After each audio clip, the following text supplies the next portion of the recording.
cada ano que se passa, os efeitos da crise climática vêm se cada vez mais aparentes. Desde enchentes e queimadas, a destruição em massa e mortes de seres humanos por catástrofes naturais.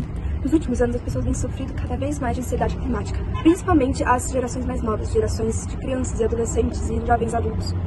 Elas têm medo de que não vá ter nada para elas no futuro. Elas têm medo de que os seres humanos vão ser extintos. Elas têm medo que acabem com o planeta que elas foram prometidas. E toda essa ansiedade vem causar uma crise, um pânico nas gerações mais novas.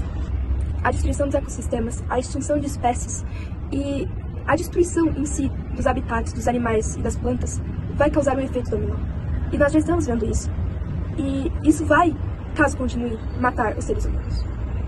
Tem riscos de nós sermos extintos, por causa das nossas próprias ações, por causa das nossas ações como humanos, por causa das ações das nossas gerações passadas. Mas para mudar isso, é necessário não perder a esperança. É necessário continuar lutando. E existem vários movimentos para isso. Para Aristóteles, cada ser tem um telos, e a virtude se realiza respeitando a ordem natural e promovendo o equilíbrio na vida social.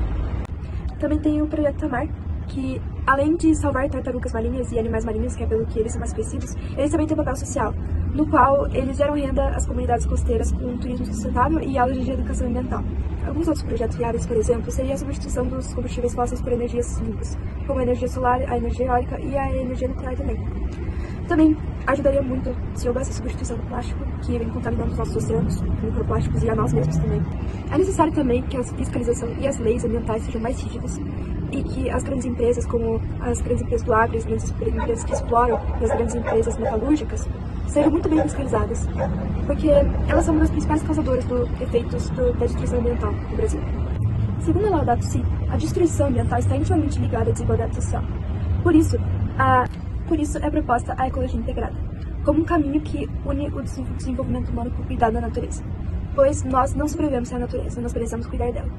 E ela nos dá tudo para viver. A ecologia integrada é a interconexão entre meio ambiente, seres humanos e dimensões sociais.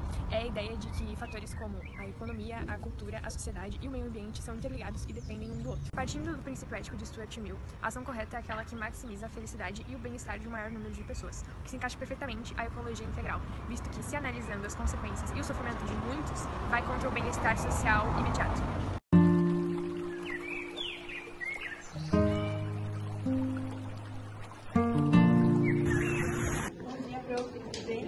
Hoje a gente vai fazer umas perguntas baseadas na semântica das religiões, que é a teoria da responsabilidade. Ela aponta que a semântica é aquela tomada de responsabilidade pensando nas consequências que elas podem trazer a longo prazo. Então eu quero perguntar para você, de que forma você acha que esse tipo de ação orienta na proteção ao meio ambiente e se você concorda que se fosse levado por todos em prática, os governos e empresas tomariam decisões mais sustentáveis e ajudariam em problemas como desmatamento e poluição.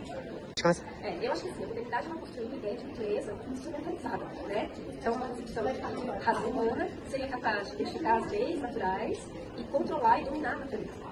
Então, essa lógica de domínio e instrumentalização da natureza levou a efeitos nefastos em relação à utilização dessa natureza. Né? E a natureza é um termo amplo, que significa hoje o meio ambiente, enfim, a utilização das matas, dos rios, das águas, do oceano e assim por diante. Né? Então, isso desenvolveu uma ação predatória em relação à natureza e ao meio ambiente.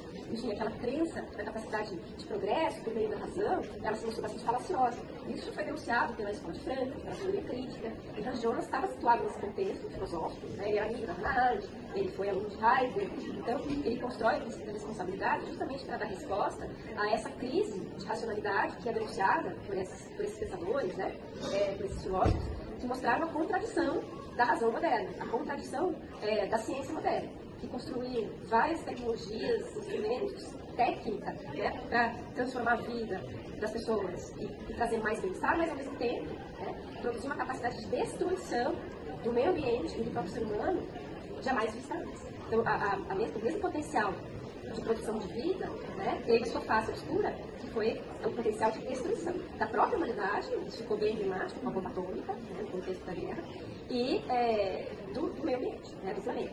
Então, essa também separação entre cultura e natureza, né, entre o que é humano e o que é da natureza, impede que a gente também se compreenda como implicados no meio e na natureza que a gente vive. Então, proteger a humanidade é proteger também a natureza. Então, quando ele fala da ética da responsabilidade, no sentido que a gente tem que se preocupar com as consequências das nossas ações, e sobretudo incluindo, né, nessas consequências das gerações futuras, eu acho que sim, é uma teoria, uma filosofia ética que permite, né, pessoas tenham essa noção de que as suas práticas, as suas ações de hoje têm implicações não só no presente, mas no futuro, né, da humanidade e do planeta.